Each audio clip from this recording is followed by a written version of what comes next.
Hello students, तो third part में आपका स्वागत है। अभी हम लोग सॉल्ट्स के बारे में बात करने वाले हैं। सॉल्ट्स कैसे बनता है ये आपको पता होगा। जब एसिड और बेस रिएक्ट करता है तो सॉल्ट का फॉर्मेशन होता है। मैंने आपको बताया हुआ था कि अगर एसिड भी स्ट्रॉन्ग है, बेस भी स्ट्रॉन्ग है तो सॉल्ट जो होगा वो न्यूट्रल बनेगा, सिर्फ 7 pH का बनेगा। अगर एसिड ज़्यादा स्ट्रॉन्ग है, बेस वीक है, तो उस सॉल्ट में एसिड का कुछ गुण बचा रहेगा, यानी कि उसका pH 7 से कम होगा। और अगर वहाँ पर बेस स्ट्रॉन्ग है और एसिड कमज़ोर है तो जो सॉल्ट बनेगा उसमें बेस की प्रॉपर्टी रहेगी, यानी उसका pH 7 से थोड़ा सा ज़्यादा होगा। ठीक है, तो जल्दी से हेडिंग लिखते हैं सॉल्ट और सीखते हैं कि सॉल्ट में क्या क्या है। ठीक है, लिखेंगे they are formed by, salts are formed by neutralization reaction. Salts are formed by neutralization reaction. किसके बीच में जी? एसिड और बेस के बीच में। अब मैंने आपको क्या सिखाया था, सॉल्ट के बहुत टाइप होते, थोड़ा मोड़ा समझ लो। जैसे कि मैंने एग्जांपल लिया था एक, कि अगर स्ट्रॉन्ग एसिड है और स्ट्रॉन्ग बेस है तो जो सॉल्ट बनेगा वो बनेगा न्यूट्रल सॉल्ट बनेगा, है ना, न्यूट्रल सॉल्ट। इसका एग्जांपल देख लो। मान लो मैंने स्ट्रॉन्ग एसिड कौन कौन होते हैं? HCl होता है, HNO3 होता है, H2SO4 होता है। जो एसिड ज़्यादा जल्दी डिसोसिएट हो जाता है, जो एसिड बहुत सारा H+ आयन रिलीज़ करता है, उसको बोलते हैं स्ट्रॉन्ग एसिड। जो कम करता है उसको बोलते हैं हम लोग वीक एसिड बोलते हैं। जिस एसिड में पानी ज़्यादा होता है उसको बोलते हैं डाइल्यूट एसिड। जिस एसिड में पानी कम होता है उसको बोलते हैं कंसनट्रेटेड एसिड। तो कंसनट्रेटेड एसिड स्ट्रॉन्ग होगा ऐसा कोई ज़रूरी नहीं है। पानी कितना प्रेजेंट है ये दिखाता है डाइल्यूट और कंसनट्रेटेड। H+ आयन कितना रिलीज कर रहा है ये दिखाता है स्ट्रॉन्ग और वीक। ठीक है, तो मैंने दोबारा बता दिया इस चीज़ को। चलिए, तो स्ट्रॉन्ग एसिड उठाते हैं, कोई भी उठा लो। जैसे मान लो मैंने ले लिया HCl, ठीक है, और स्ट्रॉन्ग बेस क्या ले लिया? NaOH। ये काफ़ी स्ट्रॉन्ग है, देखो ना, स्ट्रॉन्ग मेटल का बेस है ना, तो क्या बनेगा? Na और H, ये Na है और Cl मिल गया तो ये बन गया NaCl। और फिर क्या हो गया? OH और H मिल गया, प्लस माइनस लिखना आता है ना आपको, तो क्या निकला? वाटर निकल गया। तो NaCl जो सॉल्ट है वो कैसा है? It is a neutral salt. हम खाते भी हैं इसको। ठीक है, चलो दूसरा मैंने एग्जांपल क्या लिखा था? चलो पहला एग्जांपल हो गया। दूसरा एग्जांपल क्या बोला था मैंने आपको कि अगर स्ट्रॉन्ग एसिड है लेकिन बेस कमज़ोर पकड़ा गया, वीक बेस पकड़ा गया, तो सॉल्ट जो बनेगा वो कैसा बनेगा? It will be a acidic salt. Acidic salt, यानी कि उस सॉल्ट में एसिड की प्रॉपर्टी बाकी रहेगी। तो इसका एग्जांपल देख लो क्या है। स्ट्रॉन्ग एसिड ले लो, HCl ही ले लो, अच्छा ना। और वीक बेस में क्या ले लो? MgOH होल ट्वाइस ले लो। चलो, ये वीक बेस है ना, थोड़ा सा उठा लो। ठीक है, तो क्या बनेगा? पहले तो Mg को आप मिला दो किससे? Cl से। तो क्या बनेगा? MgCl2 बनेगा और साथ में क्या निकलेगा? बाहर वाटर। तो MgCl2 जो सॉल्ट है वो देख के समझ में आ जाएगा कि Cl कहाँ से आया होगा? HCl से आया होगा। जो सॉल्ट बनता है ना उसमें Cl कहाँ से आता है? HCl से आता है। ये साफ साफ दिख रहा है कि इसमें एसिड स्ट्रॉन्ग। और Mg कहाँ से आया होगा? OH से आया होगा। तो MgOH हो गया और यहाँ Cl हो गया, तो डिफरेंस आ जाता है। तो यहाँ पर आप क्या देखेंगे कि MgCl2 जो है वो एक एसिडिक सॉल्ट है, क्योंकि इसमें स्ट्रॉन्ग एसिड से बना है। नंबर 3 पे आ जाते हैं। जैसे कि हमने ले लिया कि वीक एसिड ले लिया लेकिन हमने स्ट्रॉन्ग बेस ले लिया, तो बेस स्ट्रॉन्ग है तो सॉल्ट भी कैसा होगा? बेसिक सॉल्ट होगा, क्योंकि उसमें बेस की प्रॉपर्टी बाकी रह जाएगी ना। ठीक है ना, बेस स्ट्रॉन्ग है और एसिड कमजोर है, तो दोनों में जब रिएक्शन होगा तो बेस तो एसिड को हरा ही देगा, लेकिन फिर भी बेस पावरफुल बचा रहेगा अभी, इसलिए। ठीक है, एग्जांपल ले लो। वीक एसिड कौन सा होता है? जैसे H2CO3 ले लिया, जो हमारे कोल्ड ड्रिंक में होता है, कार्बोनिक एसिड कमजोर होता है काफ़ी। और बेस उठा लो, NaOH उठा लो, स्ट्रॉन्ग है, इसको मिला लेते हैं। ठीक है जी, तो Na और CO3 क्या बन जाएगा? Na2CO3 बन जाएगा। NO2CO3, और वाटर तो निकलना ही है, तो प्रोसेस का नाम है वो। तो Na2CO3 क्या होता है? It is a basic salt. मैंने बताया था ना कि लास्ट पार्ट में कि Na2CO3 हम लोग पॉन्ड में स्प्रे कर देते हैं ताकि जो pH of water, rain water हो, वो थोड़ा सा जो ड्रामा हो गया था तो उसको बचा पाए, है ना। इसलिए हम क्या डालते हैं? Na2CO3 उसमें स्प्रे करते हैं। क्यों? क्योंकि बेसिक होता है। ठीक है, चलिए, तो इस तरीके से सॉल्ट अलग अलग बन के आता है। हमें जो सॉल्ट्स पढ़ना है उसमें हमें एक्चुअली 6 सॉल्ट्स पढ़ने हैं, तो उन सॉल्ट्स के बारे में बात कर लेते हैं। लिखेंगे salts, example of salts. Example of salts जो हमें पढ़ना है। ये एग्जाम्पल नाम का है, अब पढ़ना आपको सब हेडिंग इसके अंदर आएगा। सबसे पहला जो सॉल्ट हमें पढ़ना है उसका नाम है कॉमन सॉल्ट। क्या पढ़ना है जी? Common salt. तो कॉमन सॉल्ट उसका ऐसे नाम है। उसका केमिकल नेम क्या है जी? ये तो उसका हेडिंग हो गया, नोट कर लेंगे। इसका केमिकल नेम क्या है? It is sodium chloride. Sodium chloride. उसका फॉर्मूला क्या होता है? NaCl। तो पहले कॉमन नाम लिखा हुआ है, उसके बाद आपको मिलेगा कि उसका मॉलिक्यूलर नेम क्या है एंड देन उसका मॉलिक्यूलर फॉर्मूला क्या है। ठीक है, चलिए आगे बढ़ते हैं। तो इसमें हर एक सॉल्ट का आपको सबसे पहले पढ़ना है कि उसका सोर्स क्या है, कि वो कहाँ से हमें मिलता है, सोर्स। तो NaCl को लाने का सब जो पहला सोर्स है वो है by chemical reaction. By chemical reaction. और केमिकल रिएक्शन से कैसे लेके आते हैं? ऊपर लिखा हुआ देखो, NaCl मिलता है ना, तो केमिकल रिएक्शन से आप NaCl को बना सकते हैं। इसको दोबारा मैं लिख देता हूँ, जैसे कि HCl को जैसे ही आपने NaOH रिएक्शन कराया, ये तुरंत क्या देगा आपको? NaCl, और साथ में वाटर रिलीज हो जाएगा। लेकिन इसका इस्तेमाल बहुत कम किया जाता है, क्योंकि एक्सपेरिमेंट का काम है, महंगा होता है। अब घर में आपको नमक खाना थोड़ा ना आप वहाँ पे रिएक्शन चालू कर दोगे, तो इसका काफ़ी कम इस्तेमाल होता है। ठीक है, जो सेकेंड तरीका है इसका वो है by evaporation by sea water. Second क्या है? Evaporation of sea water. समुद्र के पानी को इवेपोरेट करके, क्योंकि आप जानते हैं कि सबसे ज़्यादा सॉल्ट जो है वो समुद्र के पानी में होता है। डांडी मार्च सुना होगा आपने, सॉल्ट सत्याग्रह सुना होगा, यहीं से तो सब हुआ था। तो most of the salt is obtained by this process. सबसे ज़्यादा जितने भी 3 मेथड इसके अंदर हैं, उसमें सबसे ज़्यादा इस्तेमाल इसी का सस्ता यही है, ऑब्टेन्ड बाय दिस मेथड। तो पहले क्या करते हैं हम लोग, इसमें सी वाटर्स को इवेपोरेट कर देते हैं, तो अपने को सॉल्ट मिल, फिर इसको प्यूरिफाई कर लेते हैं बाय क्रिस्टलाइजेशन प्रोसेस, और उसको फिर पैक करके अपना सबको भेज देते हैं। ये हो गया। नंबर तीसरा इसका क्या है, वो नोट कर लेंगे कि फ्यू प्लेसेस इन अर्थ, अर्थ के कुछ जगहों पर क्या है, rock salts are available in mineral form. जो मिनरल्स जैसे होते हैं ना अर्थ के अंदर, तो उसमें क्या होता है, मिनरल के फॉर्म में रॉक सॉल्ट अवेलेबल होता है। ठीक है, तो it is brown in colour. ये ब्राउन कलर का होता है बिकॉज ऑफ इम्प्योरिटी।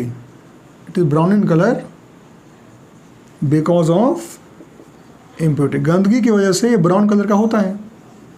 ठीक है, तो रॉक सॉल्ट डिपॉजिट भी हैं अर्थ में अलग अलग जगह पर, पृथ्वी पर, तो वहाँ से भी इसको निकालते हैं। मतलब कॉमन सॉल्ट निकालने के 3 तरीके। पहला कौन सा? केमिकल रिएक्शन से, दूसरा इवेपोरेशन ऑफ सी वाटर से, और तीसरा जो है वो रॉक सॉल्ट डिपॉजिट से। ठीक है, नोट कर लिया आपने। इसमें सबसे ज़्यादा इस्तेमाल कौन सा होता है? जो नंबर 2 पे है। ओके, अब इसका यूज़ क्या है? तो यूज़ में पहला लिखेंगे कुकिंग पर्पस, और लिखेंगे manufacture of other chemicals. Manufacture of other chemical. जब भी कभी किसी सॉल्ट के यूज़ में आप फंस जाओ, तो मैं बता देता हूँ, 2 चीज़ आप लिख सकते हैं। पहला मैन्युफैक्चर ऑफ अदर केमिकल्स, वो तो हर कंपाउंड किसी न किसी कंपाउंड को बनाने में हेल्प आता है। दूसरा ये यूज्ड इन मेडिसिन। ये 2 लाइन लिखने से आप बच जाएंगे।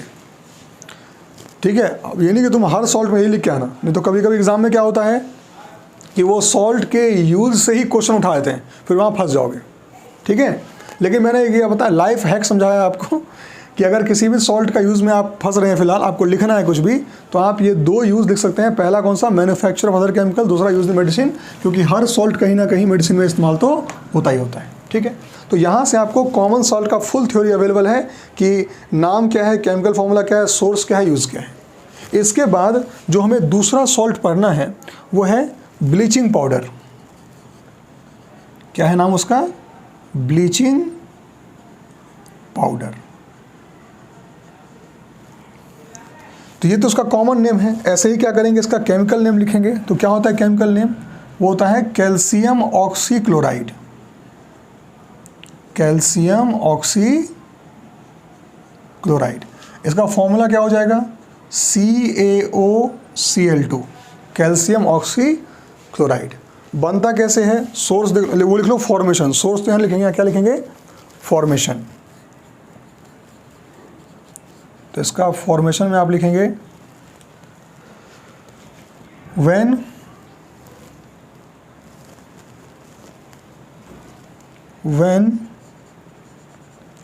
chlorine gas is passed over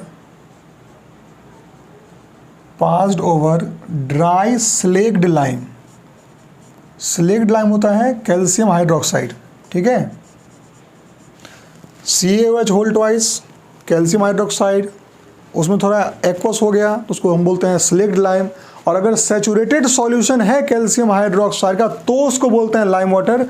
कई लोग तीनों को एक ही बोलते हैं, उनको बता देना अलग अलग होता है, ठीक है। When chlorine gas is passed over dry slaked lime then bleaching powder is formed. Bleaching powder is formed. ये तो लिख दिया। इसका रिएक्शन लिखना बहुत जरूरी है, तो रिएक्शन नोट कर लीजिए। ड्राई स्लेक्ड लाइम, जैसे कि मैंने क्या लिखा, कैल्शियम हाइड्रोक्साइड, ये ड्राई स्लेक्ड लाइम है। आपने क्या किया, इसमें क्लोरीन गैस पास करा दिया, तो क्या बनेगा,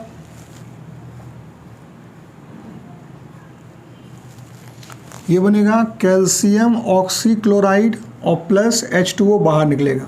और यही क्या है आपका जो चाहिए, दैट इज ब्लीचिंग पाउडर। ध्यान रहेगा आपको ये फॉर्मेशन। चलिए, फॉर्मेशन के बाद इसमें एक बात और नोट कर लेते हैं। When it is kept for long time, when it is kept for long time in open, it's bleaching action decreases. उसका जो ब्लीचिंग एक्शन है, इट्स ब्लीचिंग एक्शन डिक्रीज, उसका ब्लीचिंग एक्शन कम हो जाता है, डिक्रीज हो जाता है, ठीक है। चलिए, अब इसका यूज़ क्या है तो नोट कर लेंगे uses.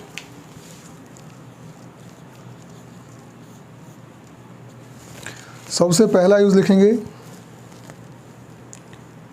used in bleaching of cotton and linen। Lenin भी जानते हो, फैब्रिक का नाम है। In textile industry. अब एग्जाम में क्या आता है, a salt used in textile industry, बस। अब तभी आपको ये पकड़ लेना होगा कि ये ब्लीचिंग पाउडर है, तभी तो क्वेश्चन टफ बन जाता है। चलिए, अब number 2, used to disinfect water. Used to disinfect water, water को डिसइंफेक्ट करने में इसका यूज़ होता है। Number 3, used as oxidising agent, क्योंकि इसका काम है ऑक्सीजन को सप्लाई करना, तो ये यूज्ड एज ऑक्सीडाइजिंग एजेंट भी इसका इस्तेमाल होता है। तो ये आपका क्या हो गया, ब्लीचिंग पाउडर। ब्लीचिंग पाउडर के बाद जो हम अगले सॉल्ट की बात कर रहे हैं, उस सॉल्ट का नाम है कास्टिक सोडा। कास्टिक सोडा, ये इसका कॉमन नेम है। देखो, बार बार मैं इससे पहले कॉमन नेम लिख रहा हूँ और बाद में मैं उसका डिटेल लिख रहा हूँ, ध्यान रखिएगा इसका। तो कास्टिक सोडा का जो अपना नाम है वो है सोडियम हाइड्रोक्साइड। मॉलिक्यूलर फॉर्मूला क्या है, मॉलिक्यूलर नेम क्या है इसका सोडियम हाइड्रोक्साइड, ठीक है। और इसका फॉर्मूला क्या हो जाएगा, NaOH हो जाएगा। चलिए, अब बात करते हैं इसका फॉर्मेशन का। फॉर्मेशन क्या, आखिरकार ये बनता कैसे है। तो फॉर्मेशन के लिए आपको एक लाइन पता होना चाहिए, बस वहीं से इसका आंसर आ जाता है। तो नोट करेंगे लाइन क्या है,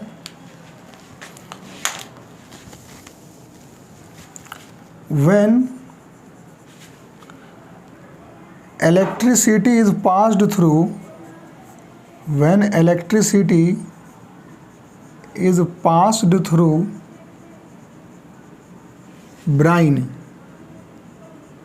ब्राइन क्या होता है? ब्राइन होता है NaCl प्लस वाटर का, है ना, नमक और पानी का एक बहुत ही कम पानी मिला के जो बनाते हैं सॉल्यूशन, उसको बोलते हैं ब्राइन। तो when electricity is pass through brine then NaOH, जो भी नाम है इसका लिख लो पूरा, caustic soda is obtained, caustic soda is obtained. ये तो हो गया इसका स्टेटमेंट। मेन है इसका रिएक्शन, इसका फोटो ले सकते हैं आप। चलिए, तो कॉस्टिक सोडा का ये तो पढ़ लिया, अब रिएक्शन नोट कर लेते हैं। ये लाइन अगर आपको याद है ना तो रिएक्शन आराम से बना सकते हो। सबका ये लाइन जो है ना फॉर्मेशन का, ये आप याद कर लेना। 6 सॉल्ट हैं और तुरंत याद हो जाएगा, आप बैठोगे एक बार तो। देखो,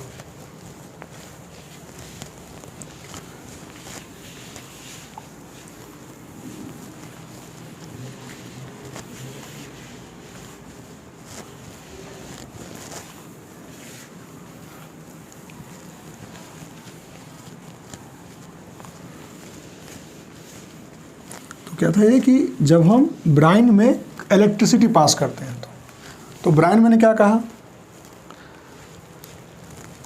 NaCl, नमक और वाटर, इसी को क्या बोलते हैं? ब्राइन बोलते हैं। नोट कर लेंगे, दिस इज ब्राइन। अब ब्राइन में क्या पास करना है हमें? इलेक्ट्रिसिटी।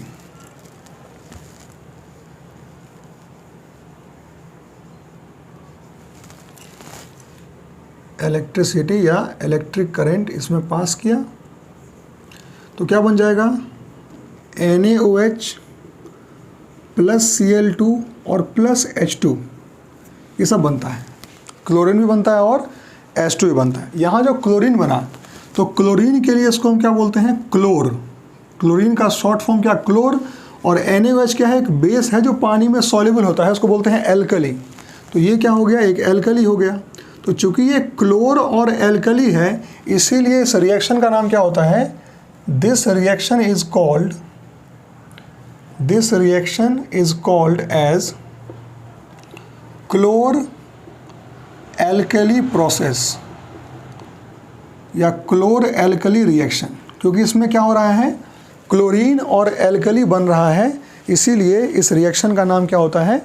क्लोर एल्कली प्रोसेस या क्लोर एल्कली रिएक्शन। तो क्लोर एल्कली रिएक्शन जैसे आपको दिखे, आप समझ लेना कि ये NaOH की बात कर रहे हैं। ठीक है, चलो आगे देखते हैं। इसमें इसके यूजेस आप लिख सकते हैं। जब ये रिएक्शन होता है तो क्लोरीन गैस कहाँ मिलेगा? चूँकि क्लोरीन नेगेटिव होता है, एनाइन होता है, इज ऑब्टेन्ड एट एनोड, जो कि पॉजिटिव होता है। इसमें कोई सोचने वाली बात ही नहीं है। ठीक है, चलिए, और हाइड्रोजन कहाँ मिलेगा? जो कि अभी पॉजिटिव है फिलहाल, इज ऑब्टेन्ड एट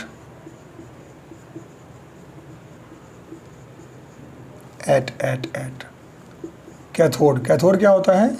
नेगेटिव होता है। कैथोड नेगेटिव होता है और कैटायन पॉजिटिव होता है, और एनोड पॉजिटिव होता है, कैथोड नेगेटिव। तो थोड़ा ध्यान रखेंगे। चलिए, अब इसका यूज़ क्या है? तो यूज़ में देखेंगे क्या, क्लोरीन जो निकला इससे आप डिसइंफेक्ट वाटर को कर सकते हो। इसमें जो H2 निकला इसको एज अ फ्यूल इस्तेमाल करते हैं, तो इसका ये अपना यूज़ भी आप लिख सकते हो। ठीक है, चलिए, इसके बाद जो हमें सॉल्ट पढ़ना है वो है बेकिंग सोडा। ये नंबर कौन सा आएगा? एक तो 1, 2, 3, ये 4th नंबर है। This is baking soda.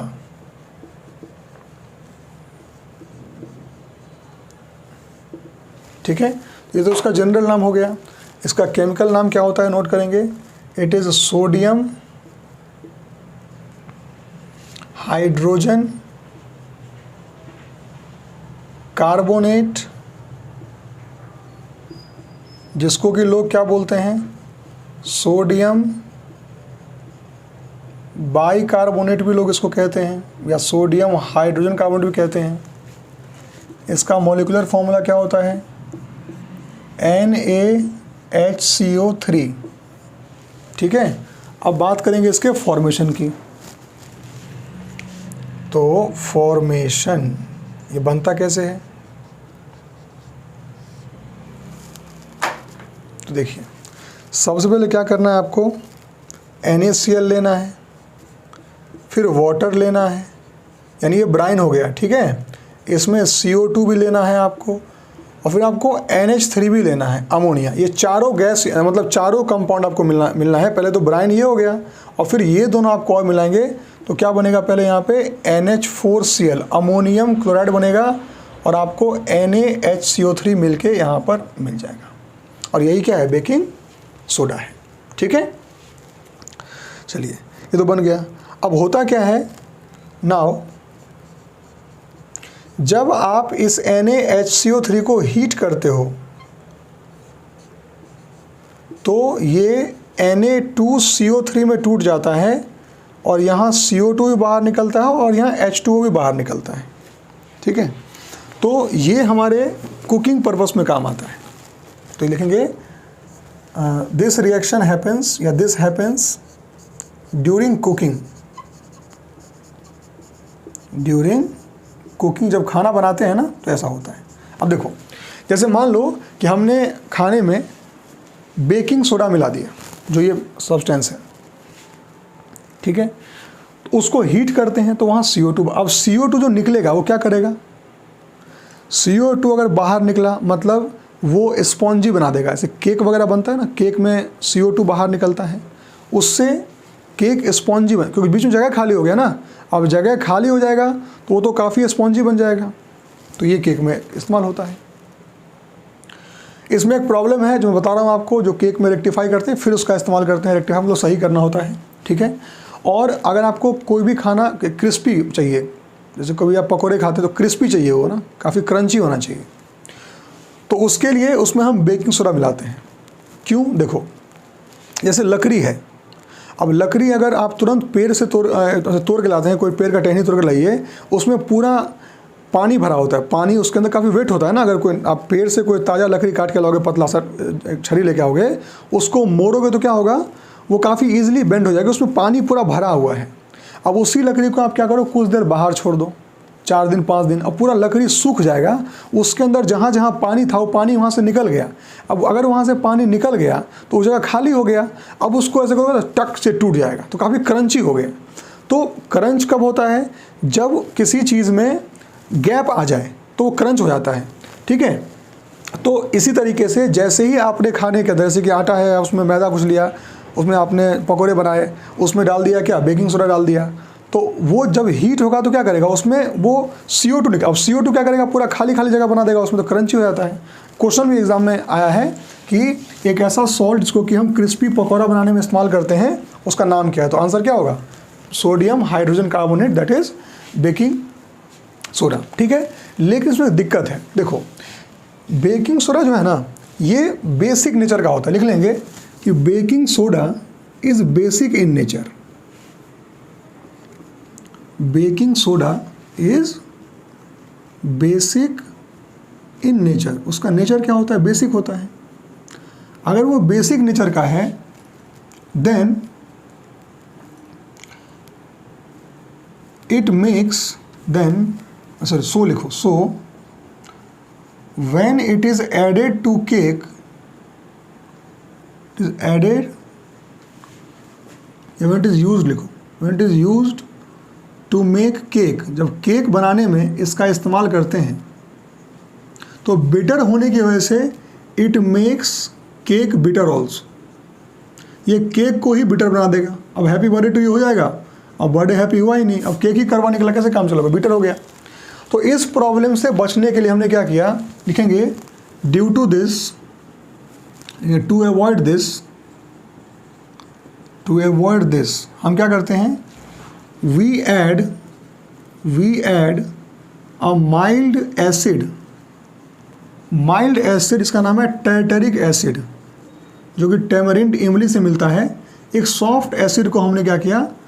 We add a mild acid to baking soda. Baking soda में हमने क्या किया, एक सॉफ्ट सा एसिड मिला दिया जो कि इसके बेसिक प्रॉपर्टी को न्यूट्रलाइज कर देता है, and then it is called, और तब इसको हम क्या बोलते हैं, बेकिंग पाउडर। ध्यान रखिएगा, तो क्या बोलते हैं इसको हम लोग, बेकिंग पाउडर। इसी बात को लेके हमको एक स्कूल में एक टीचर से झगड़ा हो गया था। वो बोल दिया जाके कहीं पे कि बेकिंग सोडा बेकिंग पाउडर एक ही होता है। अब बच्चा लोग को हम पढ़ा के आए थे तो हमको ओवरटेक कर गया, बोले भाई पहले पढ़ लो फिर पढ़ाना, अगर दिक्कत आ रही है तो पढ़ लो फिर पढ़ाना, ठीक है। 20 साल के एक्सपीरियंस से कुछ नहीं होता, ढंग से पढ़ो और पढ़ाओ, ठीक है। तो बेकिंग पाउडर बोलते हैं उसको। तो बेकिंग पाउडर और बेकिंग सोडा अलग अलग चीज़ें होती हैं। बेकिंग सोडा कड़वा होता है, उसमें जब हम टाइटरिक एसिड मिला देते हैं तब जाके बनता है वो बेकिंग पाउडर, ठीक है। तो आपसे कोई पूछे कि केक में किसका इस्तेमाल करते हैं, तो केक में हम बेकिंग पाउडर का इस्तेमाल करते हैं, क्योंकि तभी वो केक में बिटर टेस्ट को बचा पाएगा, बिटर टेस्ट में नहीं आएगा। चलो अब इसमें कारण पूछेगा कि भाई केक जो होता है वो स्पॉन्जी बनता है, फ्लफी बनता है, क्यों बनता है, क्योंकि ये जो CO2 निकल रहा है ना बाहर, CO2, इसकी वजह से। अगर पूछे कि केक में बिटरनेस नहीं होती, केक में बिटर टेस्ट जो है वो नहीं होता, इसका कारण क्या है, इसका कारण है टार्टरिक एसिड। जो टार्टरिक एसिड मिलाते हैं ना उसमें, वो इसका कारण है कि बिटरनेस नहीं होता। तो बिटरनेस गायब करना अलग चीज़ है और स्पॉन्जी बनाना अलग चीज़ है, ध्यान रखिएगा। चलिए, तो ये हो गया आपका केक का इस्तेमाल। इसको हम लोग पकौड़े वगैरह सब इस्तेमाल कर लेते हैं। This is the use of baking soda, ठीक है। चलिए आगे बात करते हैं। एंटा एसिड में भी मैंने कहा आपसे यूज्ड एज एंटा एसिड, ये इसका एक्चुअल यूजेज था। इसमें एक और बात नोट कर लेंगे, यूज्ड एज एंटा एसिड्स। जैसे मैंने कहा ना पेट में एसिडिटी हो जाती है तो क्या करते हैं, HCl बन गया पेट में ज़्यादा, आपने ले लिया क्या ऊपर से, NaSCO3 ले लिया ऊपर से, बेकिंग सोडा खा लिया पेट में थोड़ा सा, तो क्या हुआ, देखो Na होता है प्लस और ये पूरा होता है माइनस, H होता है प्लस, ये होता है माइनस। कैटायन साइंस याद कर लो भाई, बार बार बोल रहे हैं।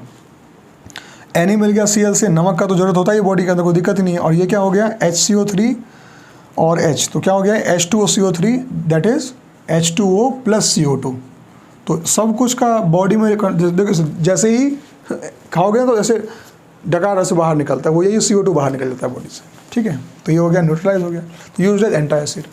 अब हम बढ़ते हैं अपना 5वां सॉल्ट, और जो 5th सॉल्ट है, सॉल्ट नंबर 5, उसका नाम है वॉशिंग सोडा। वॉशिंग सोडा, इसका एक और यूज़ आप लिख सकते हैं, वो है used in fire extinguisher. Used in fire extinguisher, सुना होगा आपने, सोडा एसिड फायर एक्सटिंग्विशर, उसमें इसका इस्तेमाल करते हैं। उसमें क्या होता है, जैसे कि एक तो NaSCO3 होता है और साथ में H2SO4 का अलग कॉलम बना होता है, दोनों अलग अलग होता है। जैसे ही उसमें बल्ब दबाते हैं दोनों मिल जाता है, और इससे रिएक्शन क्या बनेगा आप वहीं से देख सकते हैं। पहले तो Na2SO4 बनेगा और साथ में H2O बनेगा और साथ में CO2। ये CO2 जो होता है ना, ये काफ़ी एक्सेस अमाउंट में बनता है और तेज़ी से बाहर निकलता है, ठीक है। तो ये एक और आप ध्यान रखेंगे। बात करते हैं वॉशिंग सोडा की, तो सबसे पहले इसका नाम नोट करेंगे हम लोग। जो कंपाउंड का नाम है वो है sodium carbonate decahydrate. Sodium carbonate decahydrate, ये इसका हो गया केमिकल नेम। इसका फॉर्मूला क्या हो जाएगा, तो Na2CO3 सोडियम कार्बोनेट है और डेकाहाइड्रेट क्या हो गया, 10 मॉलिक्यूल वाटर का हो गया। ये हो गया आपका वॉशिंग सोडा, ठीक है। और बात करते हैं इसका फॉर्मेशन का, तो बनता कैसे है जी, फॉर्मेशन। तो क्या करते हैं हम लोग, Na2CO3 ले लिया, उसमें 10 मॉलिक्यूल ऑफ वाटर को ऐड कर दिया, तो कंपाउंड क्या बन गया, Na2CO3.10H2O, सिंपल। तो अगर क्वेश्चन 1 नंबर में आता है तो आप ये लिख के आओगे, बड़ा आसान है। लेकिन एक बार क्या हुआ था, ये क्वेश्चन बोर्ड में 3 नंबर में आ गया था, तो उसके लिए आपको इसका फुल रिएक्शन नोट करना पड़ेगा। और फुल रिएक्शन देखो यहाँ से आता है, तो लिखेंगे या तो ये लिख लो, या फिर हम एक और प्रोसेस से समझाते हैं फुल रिएक्शन। उसमें क्या करते हैं, सबसे पहले NaCl लिया, फिर वाटर लिया, फिर अमोनिया लिया और फिर CO2 लिया। इन चारों को रिएक्ट कराया तो कौन सा कंपाउंड बनता है, आपने पढ़ रखा है वहाँ पर, देखिए NH4Cl और साथ में NaHCO3। अब NaHCO3 को लेके आओ और NaHCO3 को क्या करोगे, हीट करोगे, तो क्या होगा, Na2CO3 बनेगा, फिर H2O बनेगा और फिर CO2 बनेगा। अब फिर से क्या किया, Na2CO3 को वापस से लेके आए और इसको आपने क्या किया, 10 मॉलिक्यूल ऑफ वाटर ऐड करवा दिया, तो आपके सामने जो कंपाउंड बन के आया वो क्या बन के आया, Na2CO3.10H2O। तो ये पूरा रिएक्शन है, 3 लाइन में लिखना होगा, पूरा लेंदी तो ऐसा बनाएंगे, और नॉर्मल आप ऊपर वाला लिख के भी चला सकते हैं, कोई दिक्कत नहीं है। अब देखो क्या होता है, ये जो Na2CO3 है इसका एक नोट बना लेंगे कि सोडियम कार्बोनेट जो है, sodium carbonate is found in 3 forms. ये भी क्वेश्चन सीधे एग्जाम में आया हुआ है, फाउंड इन 3 फॉर्म्स, 3 फॉर्म में ये नेचर में एग्जिस्ट करता है। सबसे पहला जो आपने पढ़ा है अभी, कौन सा है वो, Na2CO3.10H2O, जिसमें 10 मॉलिक्यूल पानी का होगा, ये तो वॉशिंग सोडा हो गया। अब दूसरा जो होता है, इसको अगर कुछ देर धूप में रख दोगे ना, और ये होता है कलरलेस, दिस इज कलरलेस। अगर आपने Na2CO3.10H2O को कुछ देर धूप में रख दिया तो क्या होता है, उसमें से 9 मॉलिक्यूल्स ऑफ वाटर चला जाता है, सिर्फ 1 मॉलिक्यूल पानी का बचता है, और तब उसको बोलते हैं हम लोग सोडियम कार्बोनेट मोनोहाइड्रेट, जो कि वाइट कलर का होता है। नाम लिख लेना। नंबर 3 पे हो, अगर इसको और देर धूप में रखोगे तो सिर्फ निकलेगा आपको Na2CO3, क्योंकि सारा का सारा वाटर उसका चला गया। इसको बोलते हैं, ये भी वाइट कलर का ही होता है, और चूंकि इसमें वाटर पूरा जा चुका है, इसको बोलते हैं एनहाइड्रस सोडियम कार्बोनेट। एनहाइड्रस मतलब कि जिसमें से पानी जा चुका है, एनहाइड्रस बोलते हैं इसको, ठीक है। अब इसका काम क्या क्या होगा, बड़ा सिंपल है, तो नाम ही है वॉशिंग सोडा। इसका चलो फोटो ले लो पहले जी, जल्दी फोटो ले लो इसका, ठीक है। अब देखो आगे, तो वॉशिंग सोडा की बात कर रहे थे, तो इसका काम क्या होगा, लॉन्ड्री इंडस्ट्री में, जो जहाँ कपड़े वपड़े धुलते हैं वहाँ इस्तेमाल होता है।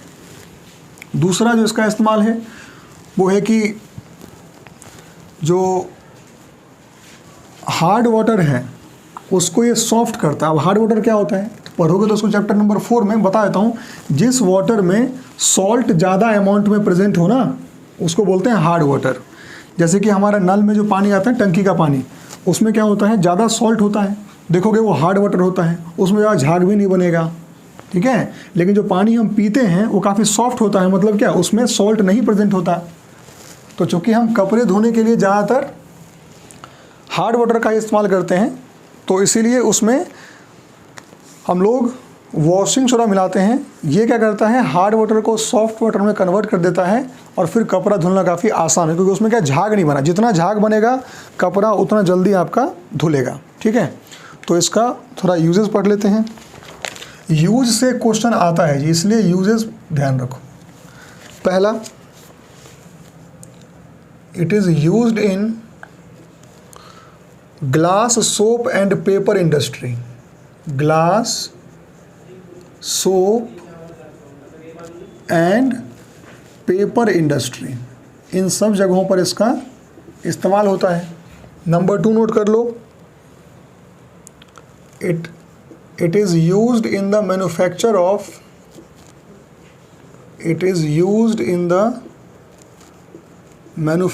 of borax. बोरेक्स एक सोडियम कंपाउंड है जो कि वॉशिंग पर्पस में इस्तेमाल होता है, तो बोरेक्स बनाने में काम आता है, ठीक है।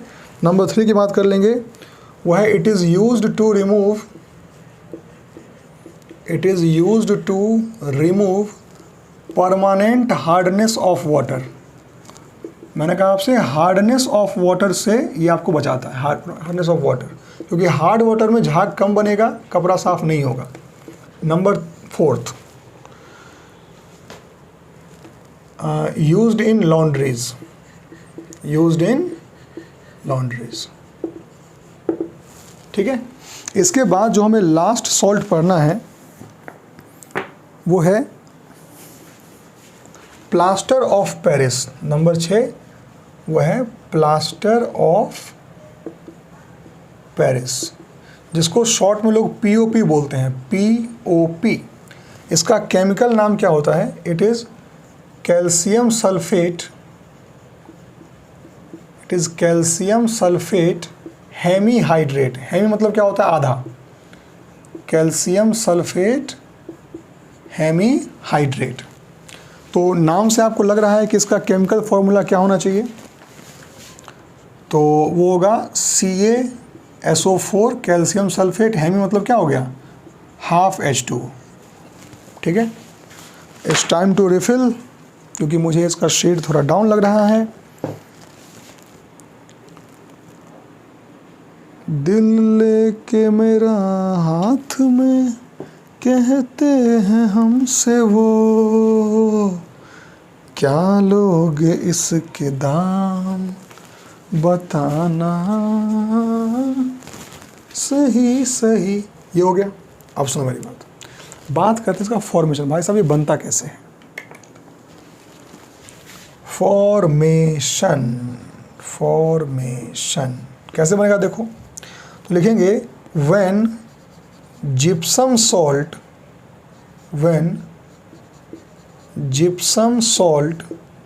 is heated at 373 Kelvin यानी कि 100 degree Celsius, then POP is formed, plaster of Paris is formed. तो आपका POP बन के तैयार हो जाएगा।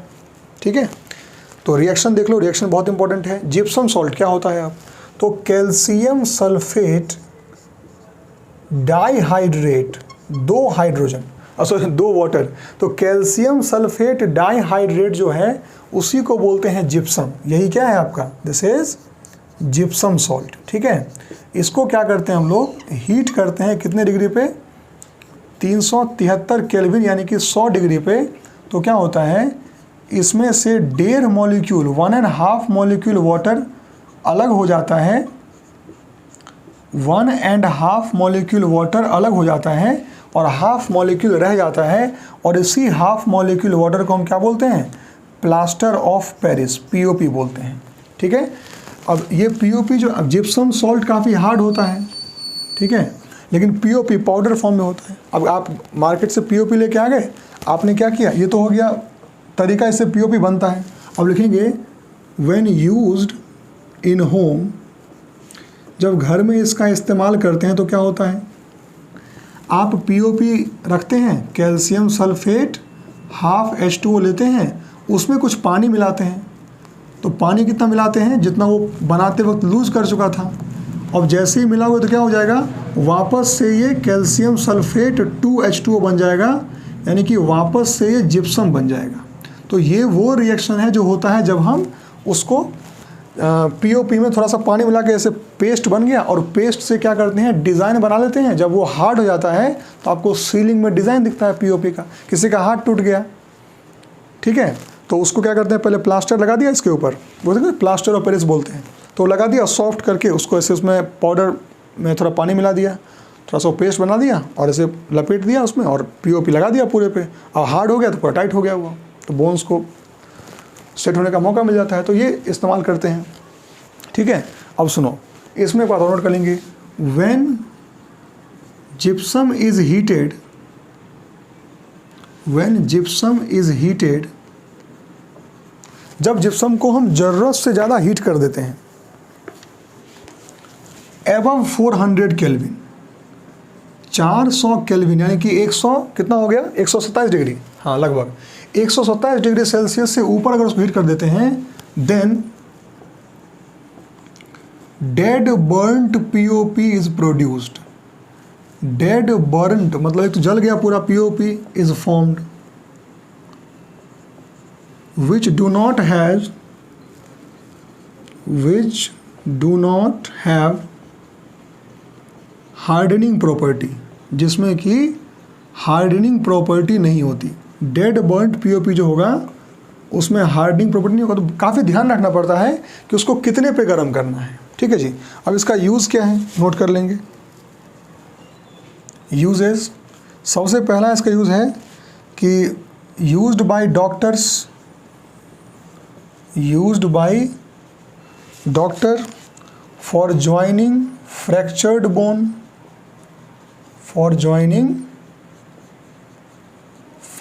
बोन, जो टूटा हड्डी वड्डी है उसको सही कर लेता है, मतलब मौका देता है उसको जोड़ने के लिए, उसको हार्ड कर दिया। यूज्ड फॉर डेकोरेटिव पर्पस के लिए इस्तेमाल करते हैं, जैसे कि अब सीलिंग का डेकोरेशन करना हो तो बना दो तो ऐसा हो जाएगा। ठीक है, चलिए अब इसके बाद चैप्टर का लास्ट टॉपिक जो है, ये एंड हो चुका है पूरा। चैप्टर का लास्ट टॉपिक है वो है वाटर ऑफ क्रिस्टलाइजेशन। सॉल्ट खत्म हो चुका है। Now write the last topic, that is water of crystallisation.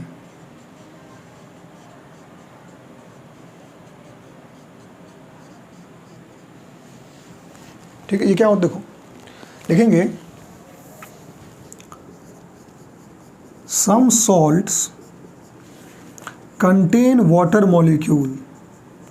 कुछ सॉल्ट जो होते हैं उनमें वाटर मॉलिक्यूल होता है, contain water molecule, but appears dry when you touch them. जब उसको टच करोगे ना, ठीक, इसमें आप ये मत लिखना एग्जाम में व्हेन वी टच लिखना है, इसको टीचर को बोलोगे जब आप टच करोगे, व्हेन यू टच देम, जब उसको टच करेंगे तो क्या लगेगा, ड्राई लगेगा। Such salts are called hydrated salt। ऐसे salts को हम क्या बोलते हैं, hydrated salts बोलते हैं। ठीक है, मतलब छूने में ड्राई लगे लेकिन उसमें वाटर होता है।